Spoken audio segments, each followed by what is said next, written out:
أعوذ بالله من الشيطان الرجيم. بسم الله الرحمن الرحيم. الحمد لله رب العالمين، ثم الصلاة والسلام على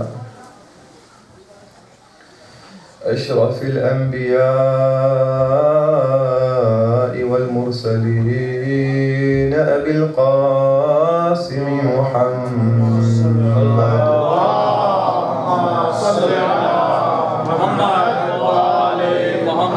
صلى الله عليك يا مولاي يا رسول الله. صلى الله عليك وعلى آل بيتك المعصومين المظلومين.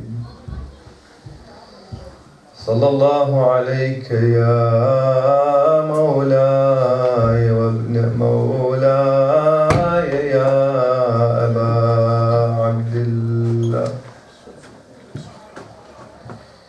يا غريب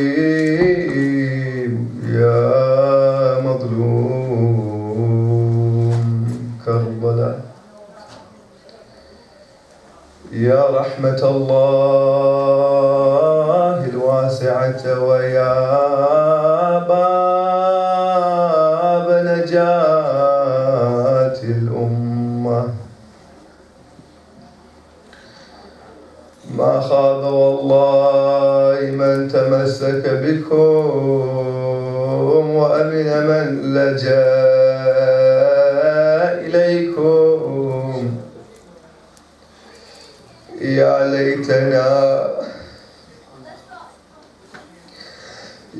ليتنا كنا معكم سادتي فنفوز فوزا عظيما. As this night falls, you can hear the recitation of the Quran. You can hear the dua and the buzzing of the salat in the camp of Hussein. Tomorrow the camp will be silent. Tomorrow the lamp of Ruba will be empty.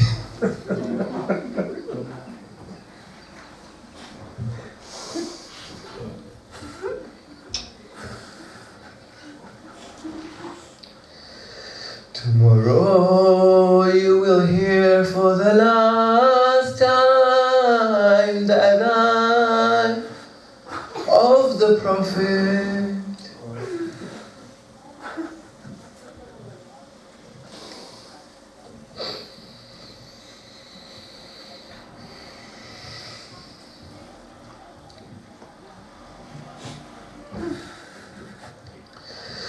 Tomorrow you will see the children calling out to the battlefield. Oh battlefield, we are not thirsty. Give us back our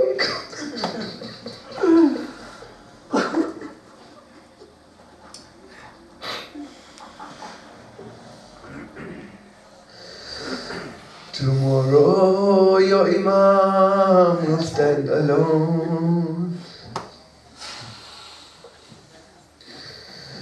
Tomorrow he will be martyred on the plains of Karbala.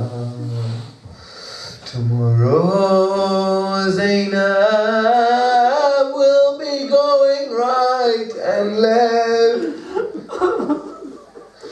looking for the children of Hussein.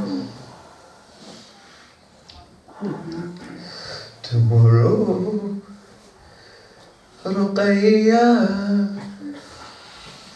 will be lost in the battlefield. Where is my father? Tomorrow there will be no sound in the camp of Hussein, just the stench of the burning tent.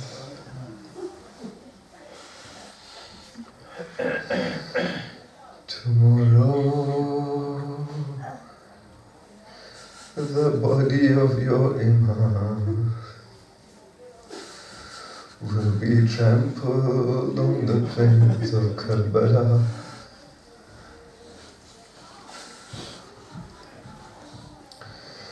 Tomorrow, as the horses trample his body, and you hear the holy ribs cracking under. Tomorrow, as the clothes are stolen from his body, people will see the bruises on his shoulders. They will ask, where did these bruises come from? We never struck Hussein ibn Ali here on his shoulder. Where did this bruise come from? Oh, people of Kufa, do you not know? These are the marks on his shoulders, where he used to carry the food for the orphans of Medina.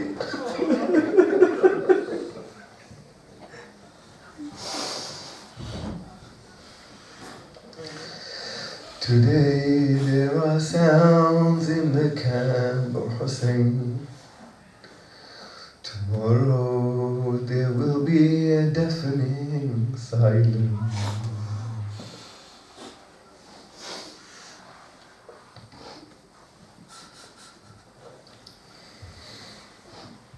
Allah subhanahu wa ta'ala in the Quran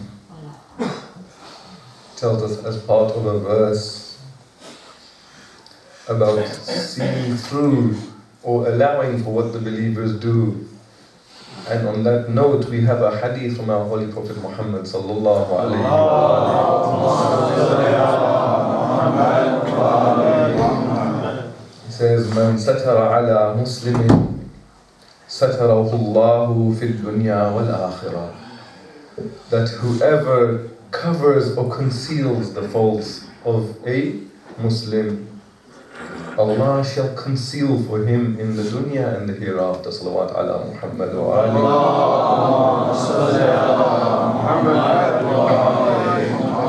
ali. Yesterday we were speaking about how this heart of ours is damaged. This heart that we are supposed to present to Allah subhanahu wa ta'ala, where nothing, no wealth, nor children will be of benefit except the one who brings to Allah that tranquil, pure heart. This heart we were speaking about, sometimes we damage it, and the tawbah is the way to rectify it. But even the damage to it, salawat ala Muhammad wa ali.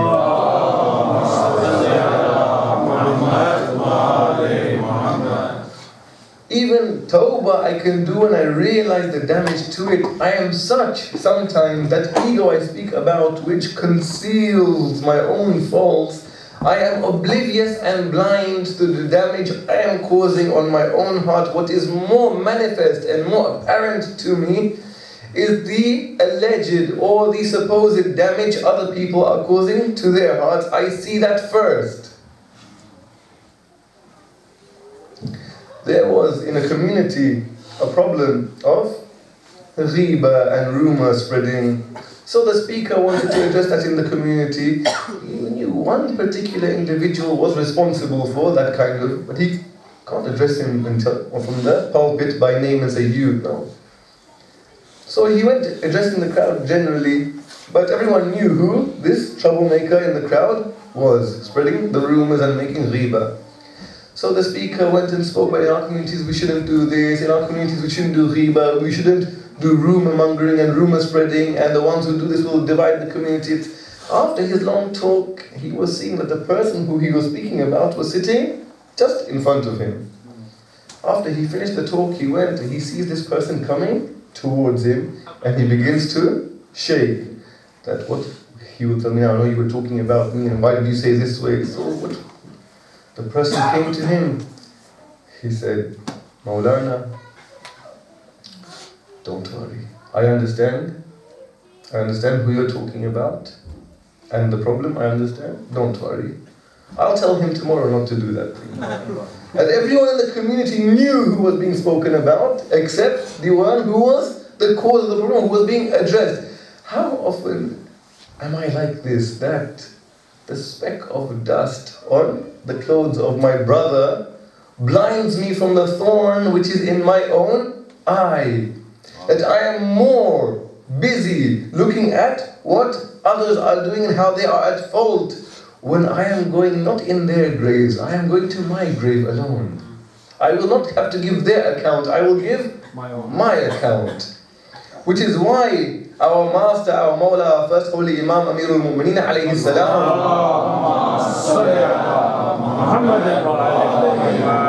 Tuba means what a good fortune, how lucky, how good, how fortunate. طوبى لمن شغله عيبه عن عيوب الناس. How lucky, how fortunate, how good is that one who is his own fault preoccupy him and busy him, not enough time to worry about what that one is doing and what that one is doing, and that one is arrogant, that one is backbiting, and that one is that.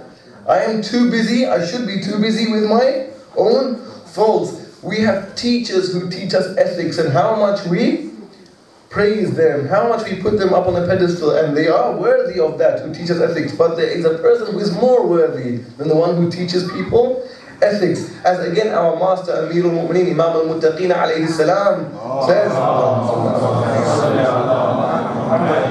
Mu'allimu nafsihi wa mu'addibuha, the one who teaches his own self, his own nafs, and trains it, أحق بالإجلال من معلم الناس ومؤدبهم.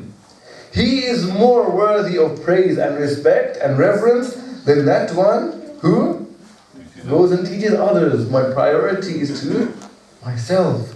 Once I have started working on myself, as a natural consequence of that, the purity to others will flow, but the concentration is on myself.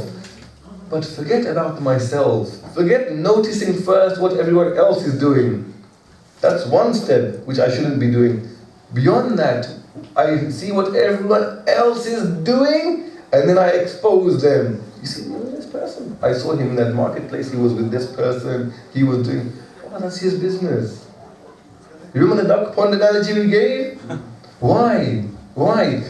First, I shouldn't concentrate on his faults if they are faults. I am busy with mine. But worse than recognizing his faults, I go and expose him. Our fifth Imam al-Baqir alayhi salam.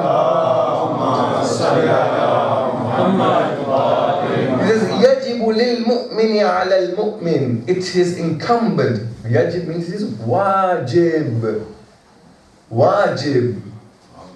For the mu'min towards another mu'min. It is duty, obligatory duty. And yastura alayhi, that he conceals for him. What? Conceals for him what? 70 kabira. 70 what? Not sins. Major sins. Not one. 70 what? 70 major sins. Have you read the books of major sins, what they contain? Yes. Crimes which we think we will never even think. 70 of them. It is wajib on me and you too, if we ever see someone, another mu'min, to conceal for 70 of them. But me, I see the first thing which is not even maybe a sin, maybe just suspicious. It is wajib on me to conceal for my brother. Look what happens now. That, inshallah, and as we see in these nights, these holy nights, these nights of commemoration, this hall is becoming more and more packed. Now you see it is all becoming packed. If someone comes in, he has no place to sit. If it is told to us, brothers, believers, please make some space for him, what will we do? We will make some space, he will sit down. And Allah tells us in the Quran, in Surah Mujadala, He commands us, Ya ayyuha alladhina amanu, إِذَا قِيلَ لَكُمْ تَفَسَّحُوا فِي الْمَجَالِسِ فَافْسَحُوا. We understand this. Oh, you who believe, if it is said to you, make some room in your majalis, in your gathering, فَافْسَحُوا, make some room. This much we understand. But what does the rest of the verse say? يَفْسَحِ اللَّهُ لَكُمْ. Allah will accommodate for you. This part doesn't make sense. Because we are restricted, our hole is 3 meters, 5 meters, 10 meters, a huge hole, but it's limited. Allah's holes are not limited. Why does He have to accommodate for me? You see, one aspect of the verse is that, oh, you who believe, when you have to make, it's told you make room in your majalis, فَافْسَحُوا, physically. But what does it mean? يَفْسَحِ اللَّهُ لَكُمْ. Oh, you who believe, if your brother mu'min is telling you, oh my brother, make some room for me in your heart, make some room. يَفْسَحِ اللَّهُ لَكُمْ. Allah will accommodate for you. I know how much I have done and I need Allah to accommodate for me. يَا أَيُّهَا الَّذِينَ آمَنُوا إِذَا قِيلَ لَكُمْ تَفَسَّحُوا فِي الْمَجَالِسِ. If it is told to you, make room when the believer wrongs you, when he insults you, when he steals from you, when he borrows from you and doesn't return, when he oppresses you. He is telling you, my brother, make some room for me in your heart. Make some room. Be big-hearted. يَفْسَحِ اللَّهُ لَكُمْ. Allah shall accommodate for you also if we act in this way. And if we love each other as we do as believers, the followers of Hussein alayhi salam, if we have that love for each other, that love would be reflected in how we interact with one another in terms of this concealing of faults. Not only we wouldn't expose to other people, no, beyond that as well. There was a man in a town. He had a very beautiful wife. He and his wife, they loved each other very much. In fact, they were the envy of the whole town because everyone knew he had the most beautiful wife. He was a very handsome man. They lived together very happily. Everyone was thinking their marital life should be like this one. Was envying him. They always tell him how envious we are of you, how lucky you are that you are in this relationship. After living together, once some accident happened, their house caught fire, house burned down. In that inferno, in that fire, the face of the lady, the wife, was badly scarred, and because of the fumes and the smoke, the man was blinded. He lost his sight and she became badly scarred in his face. But they were still nursing and looking after each other, living together still. Him not seeing, she scarred like this and injured. 10 years they lived like this, looking after one another, living together happily. 10 years later, when she died, because of her injuries, but we were suffering for 10 years, when she died, he took her, washed her body, dug her grave and buried her. The townspeople came to him rushing. How did you manage to wash her body and bury her yourself, dig the grave whilst you are blind? He said, I am not blind. I made myself out to be blind because if my wife knew that I could see her ugliness after she was beautiful, it would hurt her. Out of her love, I made myself to be blind. Mu'minun, if we love one another, we would be blind to the faults of one another. When we commit faults, as if not only I wouldn't expose, as if I haven't seen it. Because I love my brother. It is about love, whether I love as Allah loves me and therefore He drapes me with that cloth of His mercy where others do not see my faults, or if I don't love my brothers and I expose them. This man loved his wife so much, not only he didn't expose, even to herself, he didn't allow her heart to be pained by her thinking that he is seeing me in this state. It depends how much we love. If we love as Allah loves us, then as we had the hadith before from the Prophet, تَخَلَّقُوا بِأَخْلَاقِ اللَّهِ. We have one teaching from our scholars about this concept called Sitrul Uyub, yes? Covering of faults. We have Sitrul Uyub, Allah washes the sins. Sitrul Uyub does this, Sitrul Uyub this. The covering of other faults have so many benefits, engenders love of people. Oh, so many benefits. The scholar says, forget all these benefits, put them all to one side as if they are meaningless. كفى بستر العيوب فضلا أنه من أوصاف الله تعالى. Put all these benefits to one side. It is enough of a merit for the Sitrul Uyub that it is one of the characteristics of Allah. That's enough to perform it. Forget the benefits that are attached to it. Are they not? Is Allah not as such? To you and I, is Allah not as such? We spoke yesterday about the Imam alayhi salam in which invocation we spoke about yesterday? Before the month of Ramadan, the Imams used to do Munajat Sha'baniyah. Within that same invocation, we look at another small excerpt of it. Who is talking? Imam Ma'soom to Allah, whispering, lover to beloved. Ilahi, look at the words. No one's listening, it's lover and beloved. Ilahi, قد سترت علي ذنوبا في الدنيا وأنا أحوج إلى سترها علي منك في الأخرى. My Lord, you covered my Imam is saying my sins. My Lord, you covered my sins for me in this world. I am more in need that you cover them for me in the hereafter. Imam is saying, إلهي قد أحسنت إلي إذ لم تظهرها لأحد من عبادك الصالحين. Oh Allah, you favored me in that you didn't expose me to anyone from your righteous servants. They didn't know about my ugly heart. فلا تفضحني يوم القيامة على رؤوس الأشهاد. So on that terrible day, don't expose me in front of everyone. Remember, this is the time where we have veils in between one another. That is the reality where the veils are lifted and we see realities. If people could see my ugly reality, would it not be so shameful? But Allah is not as such.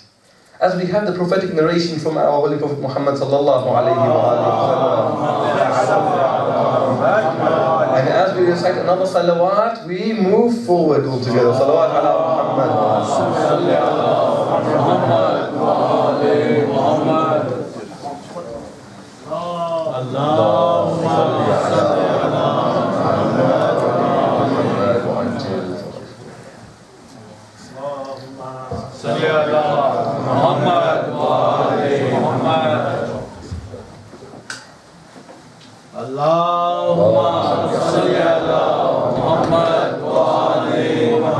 So we have a narration from our Holy Prophet that إِنَّهُ يُؤْتَى يَوْمَ الْقِيَامَةِ بِعَبْدٍ يَبْكِي. On that day of judgment, Allah will be presented with a slave who will be brought, عَبْدٍ يَبْكِي. He will be crying. So Allah, فَيَقُولُ اللَّهُ سُبْحَانَهُ لَهُ. Allah tells him or speaks to him, asks him, لِمَ تَبْكِي? Why are you crying? What is the reason for your crying? فَيَقُول, this servant says, أَبْكِي عَلَى مَا سَيَنْكَشِفُ عَنِّي مِنْ عَوْرَاتِي. I am crying about what is about to be exposed from my faults, وَعُيُوبِي, and my shames, عِنْدَ النَّاسِ وَالْمَلَائِكَةِ, in front of all of mankind and all the angels. I am crying now. Right now we don't have that regret. The regret is there. When we know the chapter is closed, there's no more opening, there's nothing I can do about it. And what do we keep saying? We don't know who's walking out of here and who's staying here. So, right now we don't have regret. Then the abd is crying. Why are you crying? I'm crying over what is my shame and fault about to be exposed in front of all of man and all of the angels. فَيَقُولُ اللَّهُ. So Allah replies to him, Abdi, my slave, my servant, مَا افْتَضَحْتُكَ فِي الدُّنْيَا بِكَشْفِ عُيُوبِكَ وَفَوَاحِشِكَ وَأَنْتَ تَعْصِينِي وَتَضْحَكَ. my slave, I didn't expose you in the world, or your shameful and your immoral deeds, whilst you used to disobey me and laugh and smile about it. I didn't expose you. فَكَيْفَ أَفْضَحُكَ يَوْمًا بِكَشْفِهَا وَأَنْتَ تَعْصِينِي وَتَبْكِي. Then you are laughing about it and smiling, and I didn't expose you. How do you think I'll expose you now? You sin and you disobey, but you're crying. Will I expose you now? No. Allah is much kinder than me and you are to each other. Allah is more merciful than you and I. Allah loves me more than you and I can love each other. No, Allah loves me more than my mother can ever love me. No, Allah loves me more than I can ever love myself. Allah loves me more. One who disobeys his mother, abuses her, insults her, goes away from the house. Then after years he regrets. He comes back, he knocks on the door of the mother. The mother opens the door, sees it is her son. Abused her, insulted her, disobeyed her, and left. What will be the reaction of the mother? She weeps, she opens her hands, and she takes her son into her chest. The love of the mother is like one thin ray of love from the eternal Son, which is my God, who created the love of the mother. That love of the mother was put there by who? It can only be created in her heart by someone who has more of it. If I can confide and trust in my mother that she will, despite everything I have done to abuse her, disobey her, she carried me and I hurt her for 9 months. After 9 months she had to wean me, the sleepless nights, the difficulty. Even after that I abuse her, I insult her. Even after that she will take me with open arms. What about that one who created the mother and created the love of the mother? Is his love not eternal? That he would do this? No. So it is about time we take one leaf out of the book of كَفَى بِسِتْرِ الْعُيُوبِ فَضْلًا أَنَّهُ مِنْ أَوْصَافِ اللَّهِ تَعَالَى. It is enough, a merit for this action of Sitrul Uyub, covering the faults of others, that it is the trait of Allah. We have also from our Holy Prophet Muhammad sallallahu alayhi wa sallam, قَدْ سَأَلَهُ رَجُلٌ. A man came and asked him, أُحِبُّ أَن يَسْتُرَ اللَّهُ عَلَيَّ عُيُوبِي. I wish, I hope, I would love it that Allah covers my faults for me. He knows what He has done. I wish Allah covers and conceals my faults for me. The Prophet gave him the remedy, the formula to achieve this. أُسْتُرْ عُيُوبَ إِخْوَانِكَ سَتَرَ اللَّهُ عَلَيْكَ. You cover the faults of your brothers, Allah will cover your faults. Even though we said that was there no merit for Sitrul Uyub, say it has no thawab, there's no thawab. Suppose for a moment that in Sitrul Uyub there is no thawab. Even then we said it is enough of a merit that it is Allah who is doing it. Despite us saying this, let us look at one of the thousands of rewards and merits of doing this action. Man atfa, again from our Holy Prophet Muhammad sallallahu alayhi wa sallam. Man atfa ala mu'minin sayyi'atan. Whoever covers up and conceals for a believer, a fellow believer, sayyi'atan. How many bad deeds? Sayyi'atan. Bas, just one. Just not 70 this time, not 170, not 2,000, just one. Not even two. Just one. Man atfa'a an mu'minin sayyi'atan. Just one. كان خيرا ممن أحيا موعودا.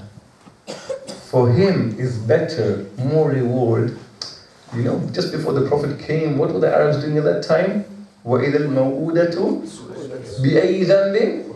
When that daughter who is buried alive shall complain and ask on that day for what reason she was killed, we have in the Quran, yes? Because that practice was there just before the advent of Islam, that when they would have a daughter, they would feel shameful, they would bury her alive. Whoever covers for his fellow believer one bad deed, one,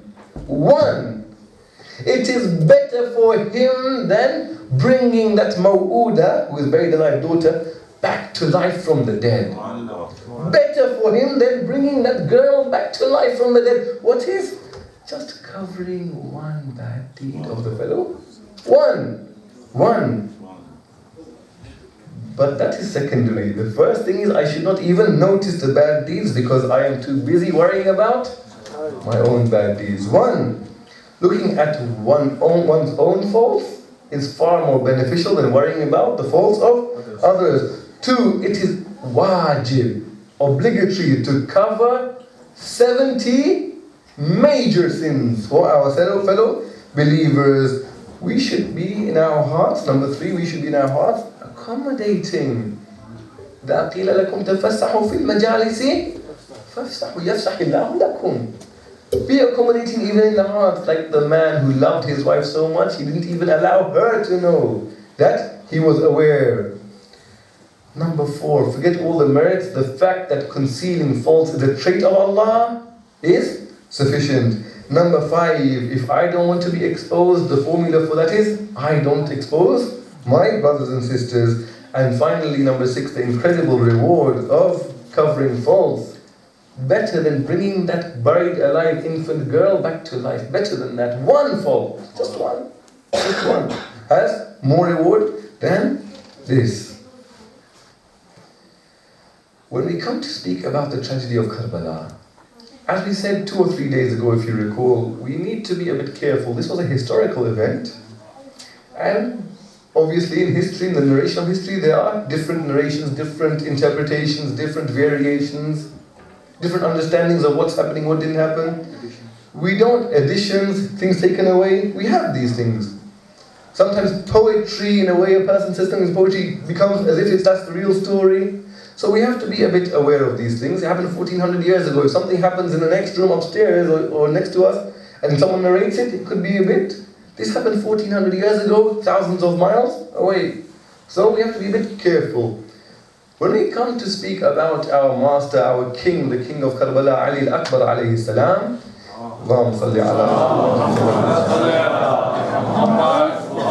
we mentioned already that when it came to the ashab of Imam Hussein alayhi salam were martyred from the Ahlul Bayt alayhi salam, Ali al-Akbar was the first one to go forth. I have been hearing from childhood, and there is some confusion, different riwayat about how old he was. I have been hearing since I was a kid that he was how old? 18. Yes? His name was Ali. All of Imam Hussein alayhi salam, all of his sons' name were Ali. Ali as-Sajjad was our Imam. The Abdullah Radiyah was called Ali al-Asghar. All of his daughters were named Fatima. We call one of them by title Ruqayya, Sakina, okay? But their names were all Fatima. All of the sons' names were all Ali.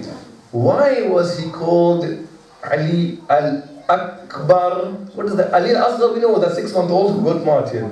Why was this one called Ali al-Akbar? Because he was the eldest. Imam al-Sajjad alayhi salam was not the eldest. Ali al-Akbar, the eldest one, the eldest Ali, was not 18. We have some riwayat about 18 and 17. The more authentic and the more stronger and the more reliable riwayat tell us he was born 33 Hijri. 33 Hijra makes him about 28 years old at Karbala. Also these things we sometimes hear. When he was going towards the battlefield, Imam followed him. Yes, that part, okay. Ali al-Akbar turned around and said, "Oh, Father, why do you follow me?" He said, "Oh, my son, had you children, you would know how it feels." We hear this, yes? Ali al-Akbar was 27, 28, married, he had children.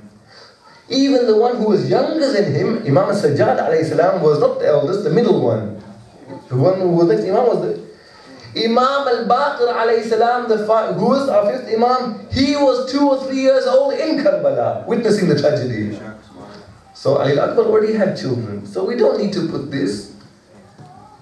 We should be clear that we don't need to put these extra things to make us cry. The fact that the son of the Prophet is slaughtered in Karbala is enough to make the stone weep blood. We don't need to put extra things in order to make each other cry. The reality is, in fact, we oppress them more when we lie about them. When it came and the companions were all martyred, this individual, Ali al-Akbar وَيُلَقَّبْ بِالْأَكْبَرِ لِأَنَّهُ كَانَ أَكْبَرَ أَوْلَادِ الْحُسَيْنِ. He was called al-Akbar because he was the biggest of the sons, the eldest of the sons of Hussein alayhi salam. He came to ask his father for permission. The son, youthful 28-year-old son, asking his father, "Father, can I go and die?" Can you imagine the heart of the father? Imam Hussein is from who? Ahlul Karam. His companions have been given, and he will, in a stingy and miserly way, hold his own family back. Hayat. His family would be the first to go. He could not refuse his son to go forward. But instead of saying yes and giving him approval, Imam simply turns his face to the tent.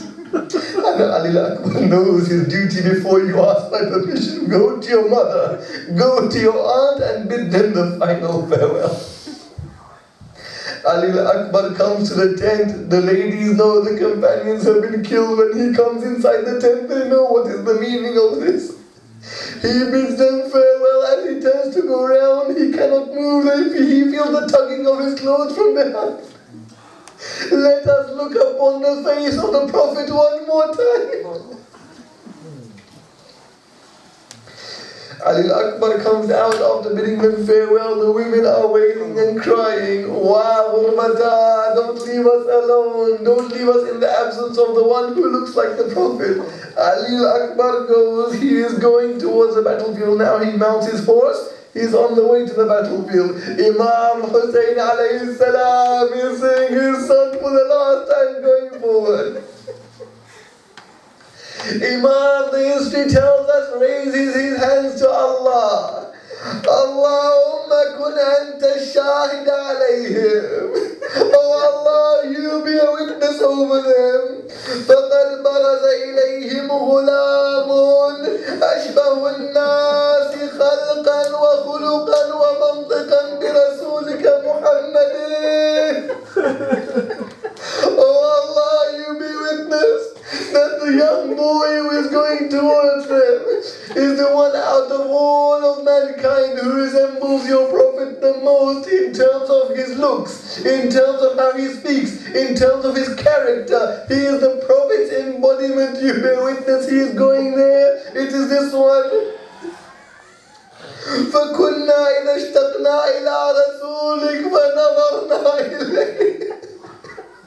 Whenever we missed and longed for your Prophet, we would look at his face. The enemies of Islam see Akbar coming. They see the Prophet of Islam is coming to the battlefield. Who is this? How has the Prophet come back? Ali al-Akbar makes it clear who he is.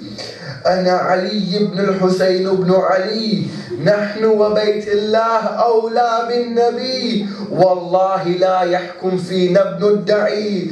He says, I am Ali, the son of Hussein, the son of Ali. By the house of Allah, I swear we are the closest to the Prophet. By Allah, the illegitimate ones, the illegitimate sons will never rule over us. أضربكم بالسيف حتى يلتوي ضرب غلام هاشمي علوي. I will stab you and I will hit you with that sword.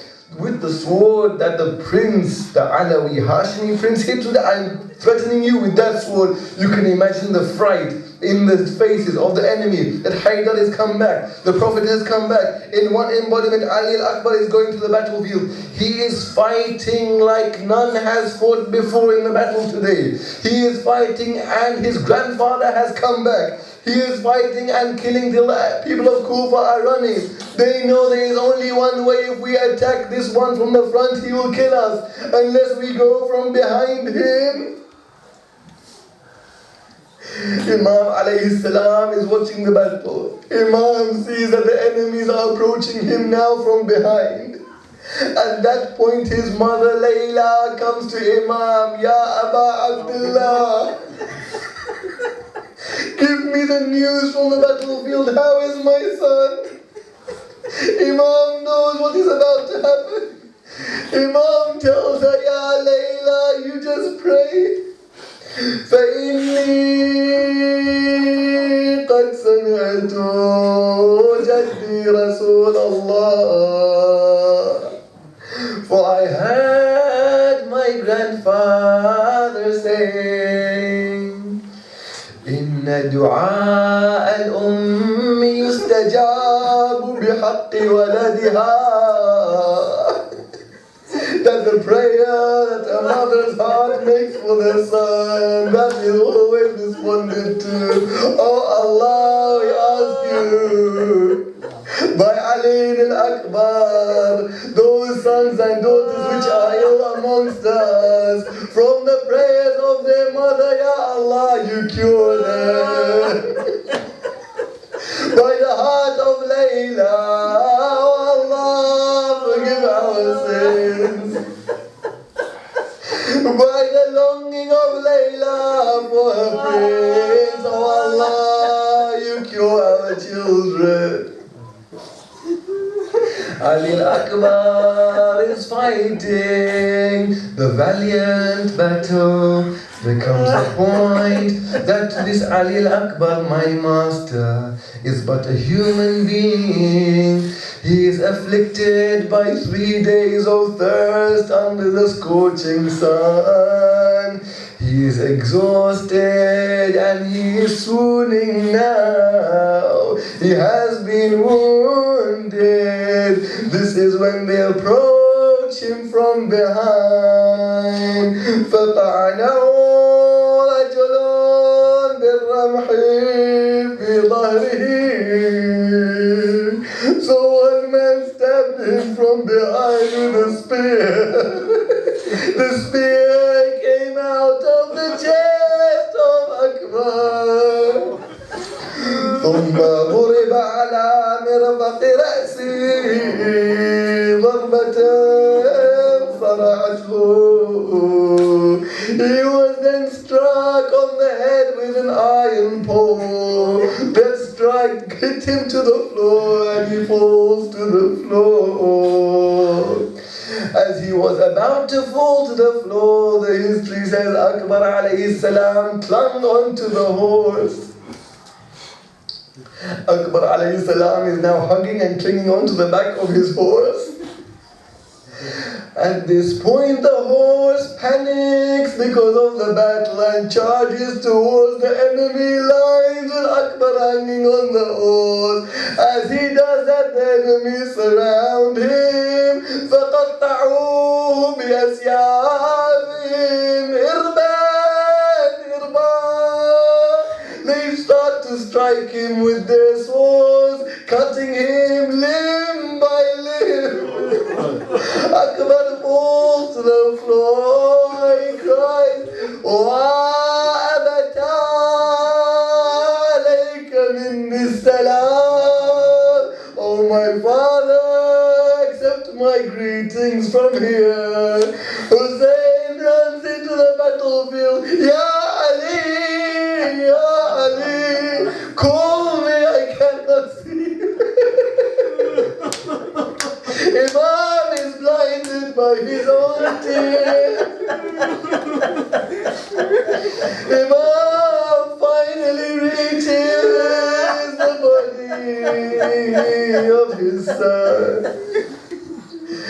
He goes to embrace his son when he sees Ali al-Akbar is embracing my Imam with one hand, he is not moving the other hand. Malaka ya Ali, what is it? Why are you not moving your other hand? Imam moves his hand and sees the spear protruding from the chest of his own beloved son. The father puts his hand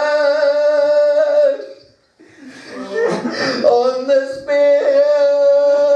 Ya Ali.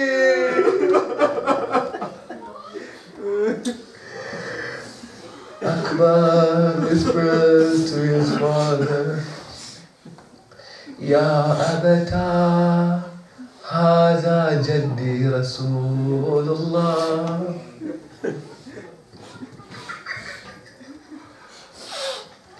Oh my father, I see my grandfather, the Prophet. He wants to feed me from his own cup. Your father, here is Ali and Fatima have come. Oh Akbar, your test has finished. You are with the Ahlul Bayt in the paradise. How will your father lift his voice?